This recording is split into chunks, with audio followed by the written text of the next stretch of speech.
자, 그런데 문제는 뭐냐면 제가 그런 목표가 생겼지만 저는 그 당시 학부도 졸업하지 않은 대학생이었고 제대로 된 영어 성적이나 영어 실력도 없는 상태였다는 거였어요.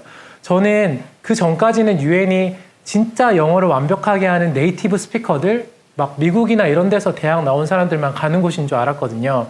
그런데 반기문 사무총장님을 만나고 나서 확률은 적겠지만 한번 도전해보자라고 생각이 들어서 탄자니아를 포함한 여러 동아프리카에 있는 유엔 기구들에게 인턴십을 하고 싶다라는 지원서를 보냈습니다. 자, 결과가 어땠을까요?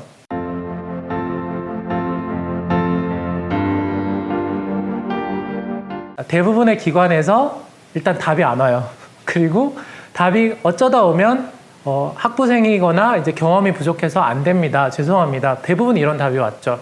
그런데 이왕 도전을 했는데 아깝잖아요. 그래서 다시 한번 제가 썼던 지원서를 제가 대학교 때 친했던 미국에서 왔던 교환학생 친구가 있었거든요. 그 친구를 통해서 정확하게 네이티브 스피커가 이제 영어를 좀 봐줬고, 그래서 그걸 가지고 여러 군데 이제 지원을 해야겠다고 생각을 했는데, 그 중에서도 생각해 보니까 아무래도 탄자니아에서 제가 활동을 했으니까 탄자니아에 있는 유엔 기관에 지원하는 게 유리하겠다 싶어서 어떻게 했냐면 탄자니아에 있는 모든 유엔 기관의 컨택 포인트를 다 찾아냈어요. 여러분 아시는 것처럼 뭐 유니세프, 유네스코, UNDP 엄청 많잖아요. 그런데 너무나 감사하게도 저는 사실은 이름도 잘 몰랐던 UN 헤비타트라는 곳에서 흥미롭다. 한번 와서 인터뷰했으면 좋겠다라고 하셨고, 제가 가서 면접을 봤는데 3개월 동안 무급 인턴을 하면 좋겠다라고 결론이 나게 된 거죠.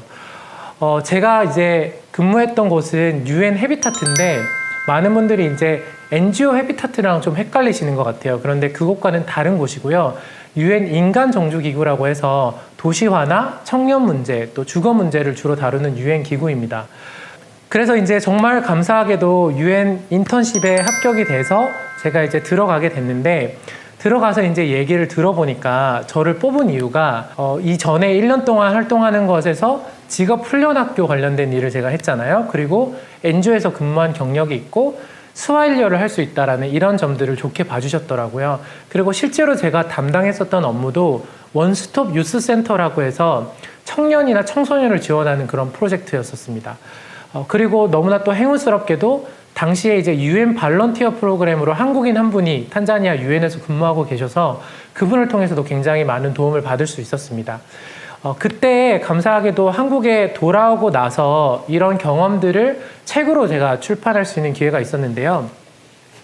바로 이제 국제기구 인턴십 분투기라는 책입니다.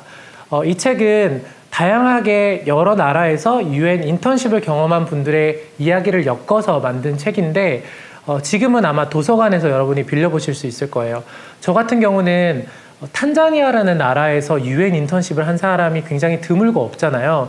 그렇다 보니까 오히려 다른 분들은 뉴욕이나 제네바 같은 그런 본부에서 활동을 많이 하셨는데 굉장히 좀 특수한 케이스이기 때문에 또 영광스럽게 여기에 참여할 수 있었던 것 같습니다. 그래서 한번 읽어보시면 굉장히 다양한 케이스가 있기 때문에 여러분한테 도움이 되실 것 같아요. 그래서 이제 제가 이렇게 탄자니아 유엔에서 근무하면서 좀 좋았던 것은 뭐냐면, 분명히 또 본부에 가면 엄청난 네트워크나 헤드쿼터이기 때문에 가지고 있는 장점이 있을 거예요. 그런데 저는 실제로 사업이 수행되는 개발도상국 현장, 정말 그 유엔의 사업 현장에서 이제 볼 수 있었다라는 게 저한테 큰 도움이었던 것 같습니다. 그러면 이제 좀 더 구체적으로 UN 인턴십에 지원하기 위해서는 어떻게 해야 되는지를 살펴보려고 하는데요. UN 인턴십은 기본적으로 대학원 재학생을 대상으로 하는 프로그램입니다. 대학원에서 국제개발이나 국제활동과 관련된 전공을 하시는 분들이 유엔과 같은 국제기구의 실무 경험을 얻으실 수 있게끔 기획된 프로그램인데요. 보통은 제네바나 뉴욕, 나이로비 같이 UN 헤드쿼터가 있는 나라들이 공식적으로 인턴십 프로그램을 운영하고 있습니다. 그런 것들은 별도의 사이트를 통해서 인턴십 채용을 하고 있기 때문에 여러분이 검색을 통해서 들어가시면 다양한 서류를 제출하고 그 이후에 온라인으로 인터뷰를 하게 되고 최종적으로 합격하게 되면 그 나라에 가셔서 이제 활동하게 되십니다. 여기서 이제 여러분이 좀 자신을 잘 어필할 수 있는 방법은 뭐냐면요. 한 기관에서도 인턴십을 뽑을 때 굉장히 다양한 직무로 공고를 내거든요. 그러면 담당하게 될 직무와 연관된 전공이나 경험이나 활동을 쓰시면 그것이 잘 어필이 될 것이고 그걸 통해서 이제 합격을 할 수가 있겠죠. 그런데 아무래도 헤드쿼터에서 뽑는 인턴십 같은 경우는 경쟁률이 비교적 높은 편입니다. 그래서 꼭 뉴욕이나 제네바 같이 헤드쿼터가 있는 국가가 아니라 조금 더 넓은 국가를 대상으로 찾아보시면 의외로 기회가 있으실 수도 있을 것 같습니다.